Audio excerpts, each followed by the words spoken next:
terra entre dois rios estende-se plana e sem características distintivas sob um céu infinito.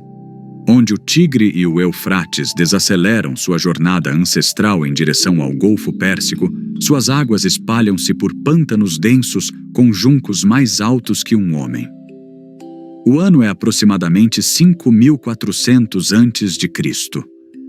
Pequenos grupos de pessoas movem-se por essas terras alagadas em barcos tecidos de feixes de juncos, colhendo peixes e aves aquáticas, recolhendo os caules que se tornarão suas casas. Eles viveram assim por gerações, mas algo está começando a mudar. Num lugar que será chamado de Eridu, famílias interrompem suas migrações sazonais. Constroem estruturas permanentes, cabanas simples de junco no início, depois habitações mais ambiciosas com fundações de tijolos de barro secos sob o sol implacável. A decisão de permanecer transforma tudo. Campos de trigo émer e cevada surgem onde antes cresciam gramíneas selvagens. Valas de irrigação, rasas e experimentais, canalizam água do rio em direção às fileiras plantadas. O solo aqui é extraordinariamente fértil, renovado a cada ano por inundações que depositam sedimentos ricos em nutrientes pela planície aluvial. Uma única semente plantada pode render 30 vezes, às vezes 60 vezes mais. Por volta de 5.000 a.C., Eridu cresceu até se tornar algo sem precedentes. Um assentamento de talvez 1.000 almas, agrupadas ao redor de uma plataforma elevada de terra compactada e tijolos de barro. No topo desta plataforma ergue-se um pequeno templo, suas paredes pintadas de branco, dedicado a Enki, deus da água doce e da sabedoria. Fornos de cerâmica brilham vermelhos na escuridão, queimando vasos decorados com padrões geométricos em tinta preta. Os oleiros do período Ubaid dominaram seu ofício. Suas peças serão encontradas séculos depois por toda a Mesopotâmia, e além, evidência de redes comerciais já em formação. Outros assentamentos seguem o padrão de Eridu. Em Ur, Uruk e Lagash, plataformas de templos elevam-se acima da paisagem plana. Estes ainda não são os zigurates maciços de séculos posteriores, mas seu propósito está estabelecido. Marcam o centro da vida comunal, o lugar onde os mundos humano e divino se cruzam. Sacerdotes administram os armazéns do templo onde o excedente de grãos se acumula, criando a primeira distinção entre aqueles que trabalham nos campos e aqueles que organizam, registram e distribuem. Os sistemas de irrigação tornam-se mais sofisticados. Canais estendem-se por quilômetros, sua manutenção exigindo coordenação entre centenas de trabalhadores. Diques e barragens controlam as inundações imprevisíveis. Esta engenharia exige liderança, planejamento, manutenção de registros. A hierarquia social emerge não da conquista, mas da necessidade. A complexidade da agricultura de irrigação cria especialistas, administradores, uma classe religiosa permanente. Por volta de 4.000 a.C., a transformação está completa. As aldeias dos pântanos tornaram-se verdadeiras cidades, algumas aproximando-se de 5.000 habitantes. A arquitetura de tijolos de barro domina, estruturas construídas para durar gerações em vez de estações. As fundações da civilização foram lançadas no solo aluvial do sul da Mesopotâmia, embora aqueles que as construíram não pudessem saber que estavam criando um modelo que ecoaria através dos milênios. A cidade de Uruk ergue-se da planície como um sonho geométrico tornado sólido.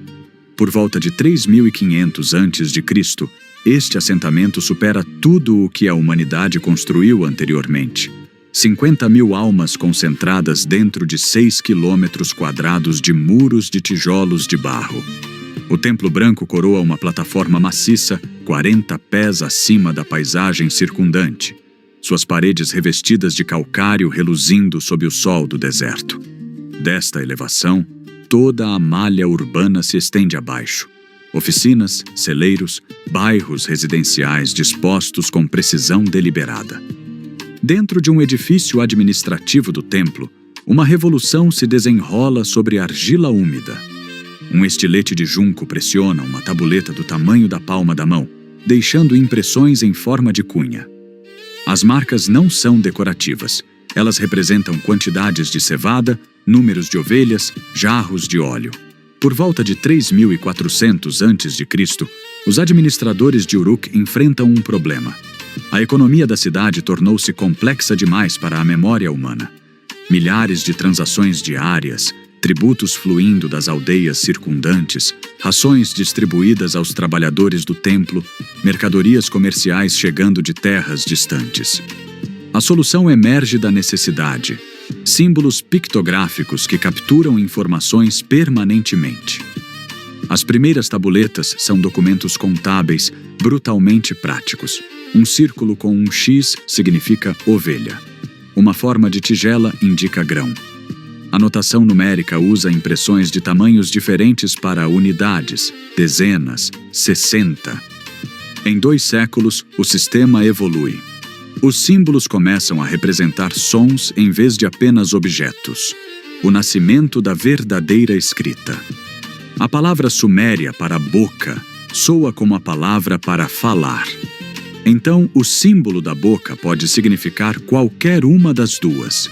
Este salto fonético transforma a simples manutenção de registros em uma tecnologia capaz de capturar qualquer pensamento, qualquer língua, qualquer ideia. Selos cilíndricos rolam sobre argila úmida, deixando impressões intrincadas, a assinatura única de um comerciante em arte miniatura.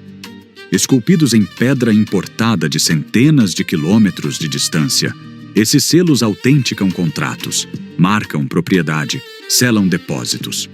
Suas imagens revelam uma iconografia sofisticada. Touros representando o poder divino, águias agarrando leões, procissões rituais diante de fachadas de templos. Cada selo é individual, sua impressão legalmente vinculante. As oficinas de Uruk operam em escala industrial. Rodas de oleiro giram continuamente, produzindo vasilhas padronizadas aos milhares. Tigelas de borda chanfrada idênticas em tamanho e forma. Recipientes de ração produzidos em massa para trabalhadores do templo. Fornos de fundição de cobre brilham em bairros dedicados, o metal chegando como lingotes de Minas Anatólias 1000 quilômetros ao norte. Lápis-lazuli das montanhas Badakhshan do Afeganistão, cornalina do Vale do Indo, madeira das florestas de cedros libaneses, as redes comerciais de Uruk abrangem o mundo conhecido. Nas escolas de escribas anexas aos templos, jovens estudantes copiam exercícios em tabuletas de prática. O currículo é rigoroso. Tabelas matemáticas, listas de terminologia profissional, textos mitológicos. A alfabetização permanece rara, talvez 1% da população, mas aqueles que a possuem exercem enorme poder. Eles são a memória da civilização, os intérpretes da vontade divina, os administradores da complexidade urbana. Por volta de 3100 a.C., a transformação é irreversível. A escrita cuneiforme se padronizou, seus caracteres em forma de cunha pressionados eficientemente em argila que, quando seca ou queimada, preserva informações através de gerações. Uruk demonstrou que as cidades podem crescer além da escala das relações pessoais, que símbolos abstratos podem substituir a troca face a face, que o conhecimento humano pode transcender a mortalidade individual. A invenção que se espalha desta cidade mesopotâmica definirá a civilização letrada por 3.000 anos. Suas tabuletas de argila sobrevivendo em arquivos que um dia revelarão vozes sumérias através de um abismo de tempo. O horizonte transforma-se quando o 3º milênio antes da Era Comum começa. Onde antes uma única plataforma de templo dominava Uruk, agora cidades competidoras lançam estruturas monumentais em direção ao céu através da planície sumeriana. Em Eridu, em Ur, em Nippur, em Lagash, pirâmides escalonadas maciças de tijolo seco ao sol erguem-se em desafio geométrico à paisagem plana. Estes são zigurates, montanhas artificiais numa terra sem pedra, escadarias conectando terra e céu. A técnica de construção revela engenharia sofisticada. Trabalhadores moldam milhões de tijolos de barro, cada um carimbado com o nome do governante que comanda seu trabalho. O núcleo consiste em tijolo seco ao sol, enquanto o tijolo cozido forma a camada externa, protegendo contra a chuva que raramente cai, mas devasta quando vem. Betume de infiltrações naturais impermeabiliza a estrutura. Esteiras de junco entre as camadas de tijolo previnem rachaduras à medida que o peso maciço assenta. O Templo Branco em Uruk ergue-se sobre uma plataforma de 40 pés de altura, suas paredes reluzindo com gesso branco de gipsita, visível por milhas através da planície. O poder cristalizou-se em novas formas. O Ensi, sacerdote-rei, governa da base do zigurate, interpretando a vontade divina e administrando economias urbanas cada vez mais complexas. A lista real sumeriana, compilada séculos depois, preserva seus nomes. Etana de Kish, que estabilizou todas as terras.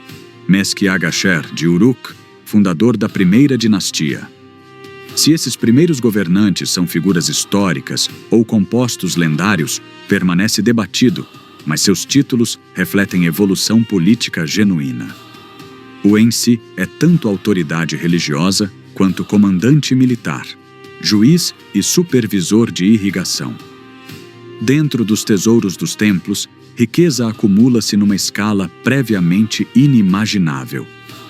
Vasos de ouro martelados finos como papel, lápis-lazuli das montanhas distantes do Afeganistão, sua superfície azul profunda salpicada de pirita dourada. Contas de cornalina do Vale do Indo, prata da Anatólia. Esses bens de luxo fluem para a Suméria, através de redes comerciais abrangendo 2.000 milhas, trocados por têxteis mesopotâmicos, grãos e produtos manufaturados. As cidades competem não apenas em arquitetura monumental, mas em exibições conspícuas de favor divino medido em materiais preciosos. A prática religiosa centra-se num panteão em expansão. An, o deus do céu, governa de seu templo em Uruk. Enlil, senhor da tempestade, comanda de Nippur, que se torna a capital religiosa da Suméria, apesar de nunca alcançar dominância política. Inanna, deusa do amor e da guerra, recebe devoção e sacrifício. Cada cidade reivindica uma divindade patrona, e conflitos entre cidades-estado são entendidos como conflitos entre deuses. Estátuas votivas com olhos enormes, figuras de calcário com mãos unidas em oração eterna, lotam câmaras de templos, representando adoradores em súplica perpétua. Práticas funerárias revelam estratificação social emergente. Túmulos de elite sob plataformas de templos contêm não apenas o falecido, mas elaborados bens funerários. Armas de bronze com cabos de madeira há muito decompostos, diademas de ouro, selos cilíndricos de lápis-lazuli, vasos cerâmicos para a jornada da vida após a morte. Alguns enterros mostram evidência de sacrifício humano. Servos acompanhando seus mestres na morte, embora essa prática permaneça rara e controversa na interpretação. Por volta de 2600 a.C., o padrão está estabelecido. A Suméria não é um reino unificado, mas uma constelação de cidades-estado competidoras, cada uma governada por um sacerdote-rei reivindicando mandato divino, cada uma centrada num zigurate, alcançando em direção ao céu. A era dos heróis está começando, e as tábuas de argila estão começando a registrar seus nomes não como mitos, mas como história. As muralhas de Uruk erguem-se 11 quilômetros em circunferência, encerrando uma área tão vasta que gerações posteriores afirmarão que apenas um rei-deus poderia tê-las construído. Por volta de 2700 a.C., um governante histórico chamado Gilgamesh comanda esta maior das cidades sumérias. Tabuletas de argila de arquivos administrativos confirmam sua existência. Não o semideus da poesia épica posterior, mas um Ensi de carne e osso que fortalece fortificações, cava poços e expande complexos de templos. Seu nome aparece em listas de reis com durações de reinado e projetos de construção documentados em escrita cuneiforme que se tornou padronizada, elegante, capaz de registrar não apenas inventários, mas narrativas. O período dinástico primitivo III marca a civilização suméria em seu apogeu. A população de Uruk se aproxima de 80 mil. Ur, Lagash, Umma, Kish. Cada cidade-estado comanda territórios de terras agrícolas irrigadas. Cada uma mantém exércitos profissionais. Cada uma produz arte de sofisticação impressionante. No entanto, esta era dourada é definida por guerra constante. As cidades lutam por direitos sobre a água, por marcos de fronteira delimitando limites de campos, por controle de rotas comerciais. O conflito entre Lagash e Umma pela região de Guedena persiste por gerações, documentado em estelas de vitória onde reis proclamam sanção divina para a conquista territorial. Em Ur, por volta de 2600 a.C., sepultamentos reais alcançam extravagância sem precedentes. O cemitério escavado na década de 1920 revela 16 túmulos de riqueza extraordinária. A câmara funerária da rainha Puabi contém seu corpo adornado com um adereço de cabeça de folhas de ouro, contas de cornalina e lápis lazuli. Taças douradas repousam ao seu lado. Uma lira com cabeça de touro de ouro e lápis lazuli jaz próxima, sua caixa de ressonância de madeira decorada com incrustações de concha, mostrando cenas mitológicas. Mas as covas da morte contam histórias mais sombrias. Servos dispostos em fileiras, seus corpos não mostrando sinais de violência, sugerindo que beberam veneno para acompanhar seus governantes na vida após a morte. 74 corpos em uma cova, músicos ainda segurando seus instrumentos, soldados com lanças de cobre, damas da corte com joias elaboradas. O estandarte de Ur, uma caixa de madeira incrustada com concha e lápis lazuli, retrata a natureza dual desta civilização. Um lado mostra a guerra. Carruagens de 4 rodas puxadas por onagros pisoteando inimigos, prisioneiros desfilados diante do rei, soldados com capacetes de cobre marchando em formação. O reverso mostra a paz. Portadores de tributo carregando mercadorias, músicos tocando liras, o rei festejando com nobres enquanto servos trazem comida e bebida. O artesanato revela maestria de materiais importados de milhares de quilômetros de distância. Lápis lazuli do Afeganistão, cornalina da Índia, ouro da Anatólia. A tecnologia militar avança. O bronze substitui o cobre para armas.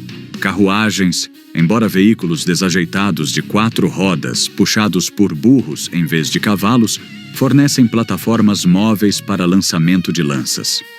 Capacetes martelados de folhas únicas de ouro demonstram expertise em metalurgia. Selos cilíndricos mostram guerreiros em formações organizadas, sugerindo sofisticação tática além do simples combate em massa. A literatura floresce. Hinos a Inanna, deusa do amor e da guerra, são compostos em sumério que será copiado por escribas por 1000 anos. Inscrições reais tornam-se mais elaboradas, registrando não apenas projetos de construção, mas campanhas militares, revelações divinas, reflexões filosóficas. As sementes da epopeia de Gilgamesh são plantadas em poemas sobre a amizade do rei com Enkidu, sua jornada à floresta dos cedros, sua busca pela imortalidade.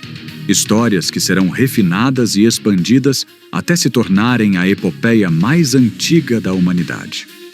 No entanto, o próprio sucesso destas cidades-estado contém o mecanismo de sua limitação.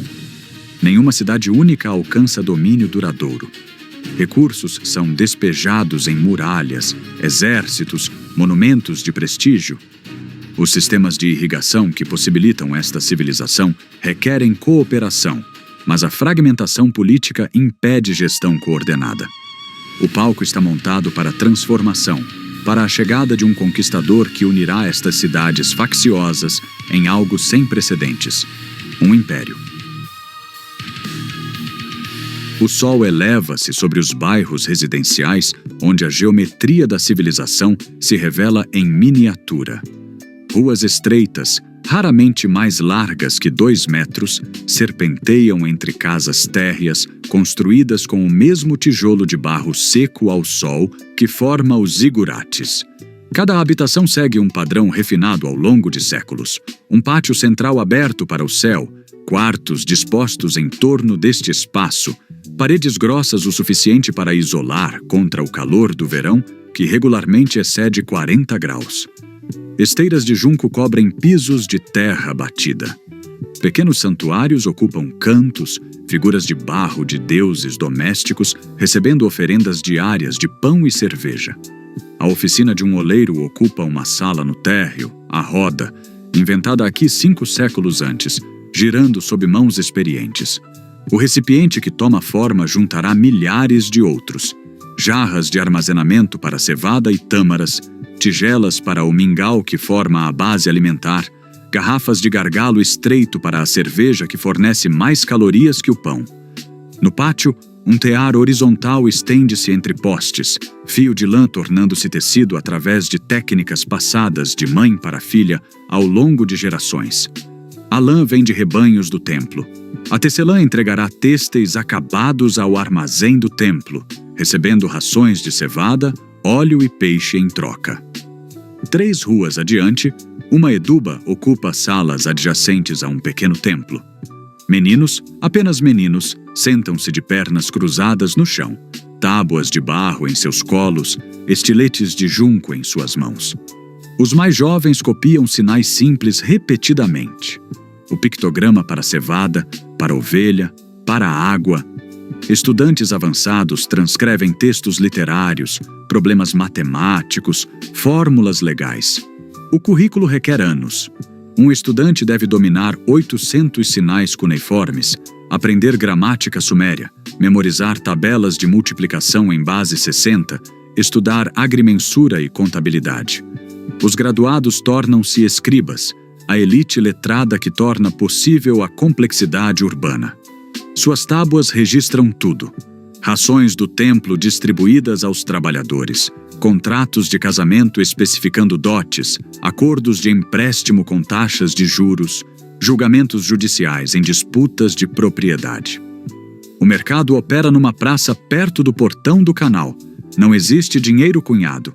Essa inovação está há 2 milênios no futuro. Em vez disso, a troca ocorre através de escambo e pesos padronizados de prata. Um agricultor oferece cestos de tâmaras. Um pescador exibe a captura da manhã do canal. Um comerciante do norte espalha lingotes de cobre, lâminas de obsidiana, madeira de cedro. Taverneiras, frequentemente mulheres, um dos poucos papéis comerciais abertos a elas, vendem cerveja de grandes jarras, medindo porções com copos padrão. A cerveja é espessa, nutritiva, bebida através de canudos de junco para evitar o sedimento. Um hino à deusa Ninkasi funciona também como uma receita de fabricação, preservando a técnica em verso religioso. Além das muralhas da cidade, os campos estendem-se em precisão geométrica. Canais de irrigação ramificam-se em ângulos retos, sua manutenção exigindo trabalho constante. Os agricultores plantam cevada no outono, colhem na primavera antes que o calor do verão se torne insuportável. Mas o solo torna-se mais branco a cada geração, sal acumulando-se à medida que a água de irrigação evapora. As colheitas diminuem lentamente, imperceptivelmente, uma crise construindo-se ao longo de séculos. A civilização que dominou a água ainda não compreendeu o preço desse domínio. O ano de 2334 a.C. marca uma ruptura no mundo sumério. Do norte vem um copeiro chamado Sargão, um homem de origens obscuras que toma o trono de Kish e desencadeia uma revolução militar. Seus exércitos avançam para o sul com coordenação sem precedentes, empunhando arcos compostos e formações de infantaria disciplinadas que esmagam as facciosas cidades-estado. Em poucas décadas, Lugal-Zadjesse de Umma, que havia brevemente unificado a Suméria, ajoelha-se com um tronco no pescoço diante do templo de Enlil, em Nippur. Sargão proclama-se rei de Acádia, rei de Kish, rei da terra. 54 cidades caem. A era das cidades-estado sumerianas independentes termina. Estelas de vitória esculpidas em diorito escuro comemoram a transformação. Soldados acádios marcham em colunas rígidas, seus inimigos pisoteados sob pés reais.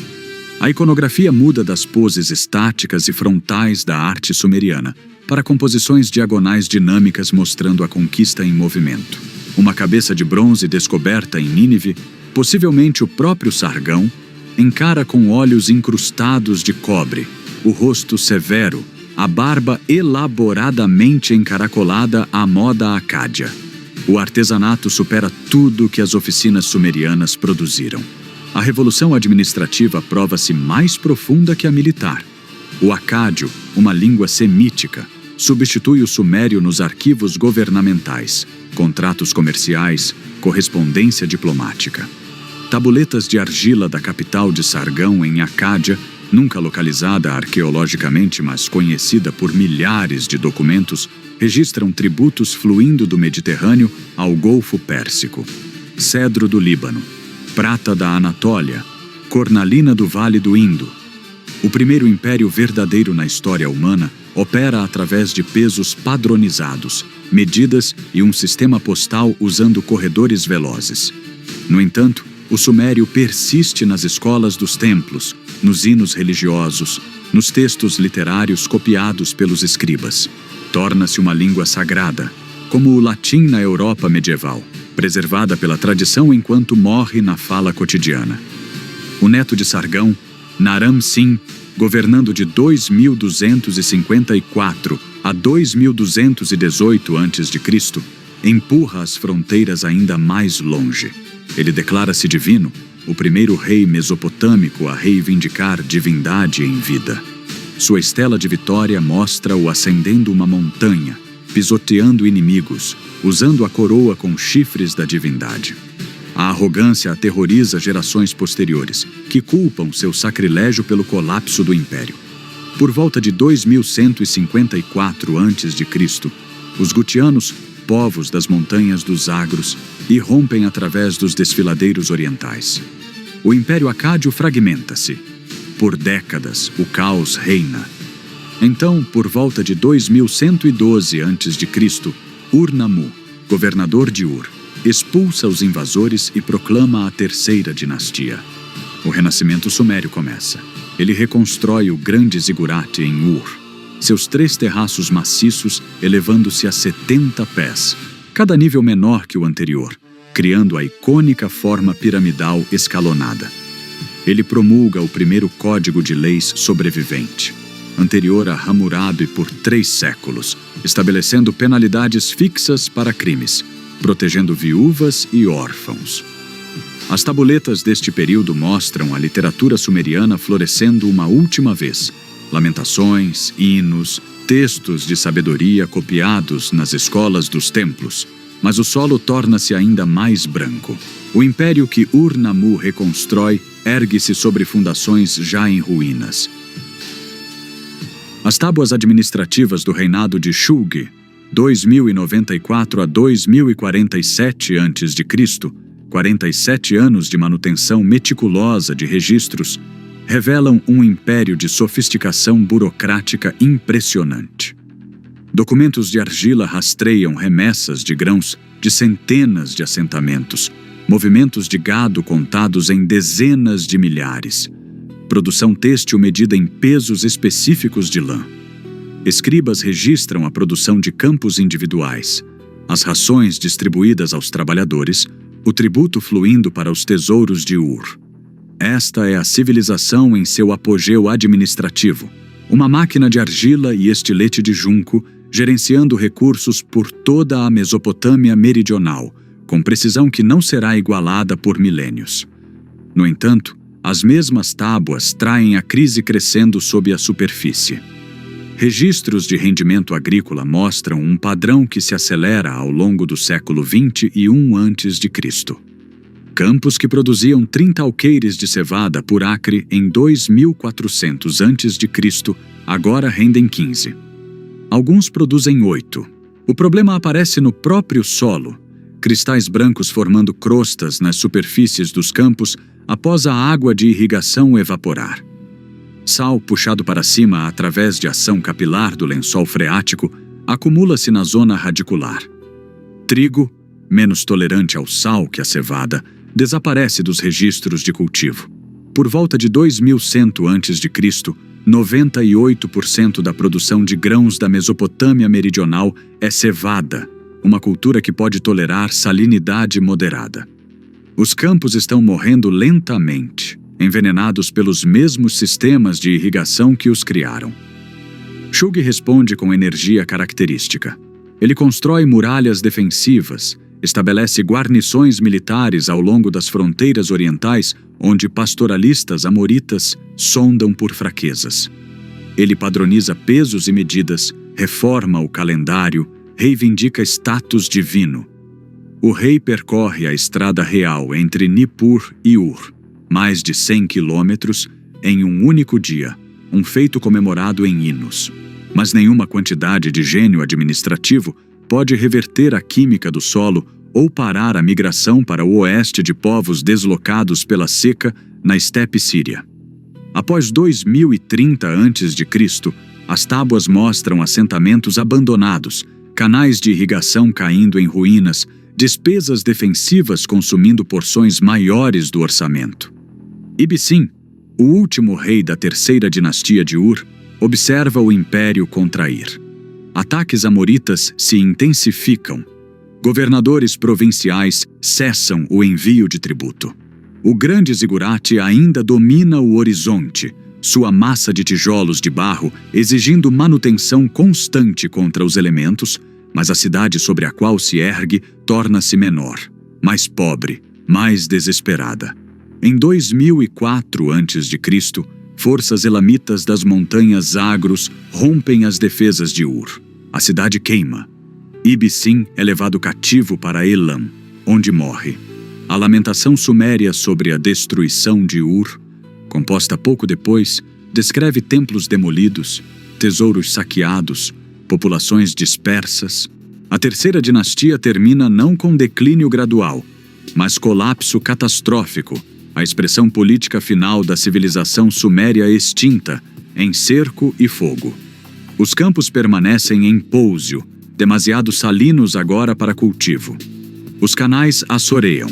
As cidades encolhem para aldeias ou desaparecem inteiramente sob a areia à deriva. As escolas de escribas não fecham.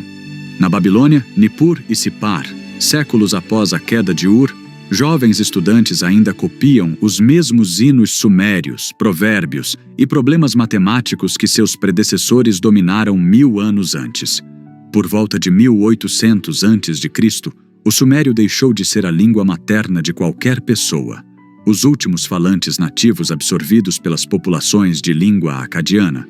Contudo, a língua persiste como o latim do Antigo Oriente Próximo, a língua sagrada da erudição e da religião. Na Casa das Tabuletas, em Nippur, escavada no final do século XIX d.C., arqueólogos descobrem milhares de exercícios escolares, tábuas de multiplicação, paradigmas gramaticais, clássicos literários copiados pela mão meticulosa de escribas adolescentes. A epopeia de Gilgamesh, agora escrita em acadiano, mas preservando estruturas narrativas sumérias, espalha-se pelo Oriente Próximo. Sacerdotes babilônicos mantêm liturgias sumérias nos templos por mais 1500 anos. A própria escrita cuneiforme, adaptada, modificada, mas fundamentalmente suméria, registra hitita, hurrita, elamita e persa até o primeiro século depois de Cristo. Uma longevidade de 3000 anos inigualada por qualquer outro sistema de escrita. O legado matemático prova ser ainda mais duradouro. O sistema de base 60, notação sexagesimal desenvolvida para contabilizar grãos do templo e calcular áreas de campos, torna-se a fundação da astronomia babilônica. Cada círculo dividido em 360 graus, cada hora em 60 minutos, cada minuto em 60 segundos, preserva o pensamento matemático sumério. Astrônomos gregos herdam catálogos estelares babilônicos, ultimamente enraizados em observações sumérias. Eruditos islâmicos medievais traduzem esses textos, transmitindo-os à Europa renascentista. Em Jerusalém, algum tempo depois de 586 a.C., escribas compilando escrituras hebraicas baseiam-se em tradições narrativas circulando por toda a Mesopotâmia. A história do dilúvio em Gênesis, um homem justo, aviso divino, uma arca, pássaros enviados para encontrar terra, espelha o conto sumério de Ziusudra, preservado em tabuletas fragmentárias do período dinástico inicial e elaborado na epopeia acadiana de Atrahasis. O Jardim do Éden, com seus rios e árvore do conhecimento, ecoa mitos sumérios do paraíso. A Torre de Babel reflete memória coletiva dos zigurates, conceitos legais do Código de Ur-Nammu, presunção de inocência, punição proporcional, proteção dos vulneráveis, ressurgem na lei mosaica. Quando Austen Henry Layard e Hormuzd Hassam escavam Nínive em 1849 a 1851 d.C., descobrindo a biblioteca de Assurbanipal, desenterram milhares de tabuletas cuneiformes. A corrida pela decifração começa. Em 1857, a Sociedade Asiática Real confirma que o cuneiforme pode ser traduzido de forma confiável. A civilização suméria, esquecida por 2 milênios, retorna à consciência humana. Os Tels do sul do Iraque, colinas artificiais ocultando cidades antigas, revelam seus segredos ao longo do século XX.